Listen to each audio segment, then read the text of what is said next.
সরকারি খাস জমি কিভাবে লিজ নিবেন? প্রিয় দর্শক, আপনার আশেপাশে কোনো জমি আছে কিন্তু নিজস্ব কোনো জমি জমা নেই, কিন্তু আপনার পরিবার সম্পূর্ণ কৃষি নির্ভর, অথবা আপনার 10% জমি আছে কিন্তু চাষাবাদ করার জন্য কোনো জমি জমা নেই। এরকম মোট 6 ক্যাটাগরির পরিবারকেই কিন্তু ডিসি অফিস থেকে খাস জমি লিজ বা বন্দোবস্ত দেওয়া হয়ে থাকে। এর মধ্যে এখানে দেখতে পাচ্ছেন দুস্থ মুক্তিযোদ্ধা পরিবার, নদী ভাঙা পরিবার, পুত্র সন্তান সহ বিধবা স্ত্রী বা স্বামী ছেড়ে চলে গেছে এমন স্ত্রী বা অধিগ্রহণের ফলে জমি নাই এমন পরিবারকেই কিন্তু খাস জমি লিজ দেয়া হয়।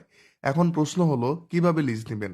লিজ নেওয়ার জন্য ডিসি মহোদয় বরাবর এরকম একটি দরখাস্ত ফরম পূরণ করে আবেদন করতে হবে, এবং এই দরখাস্ত আবেদন করার পর ডিসি মহোদয় মাত্র 1 টাকার বিনিময়ে আপনাকে একটি কবুলিয়ত দলিল করে দিবেন, এবং এই কবুলিয়ত দলিলের মাধ্যমে খাস জমিটি আপনি উপজেলা ভূমি অফিস থেকে নিজের নামে নামজারি করে বুক দখল করতে পারবেন।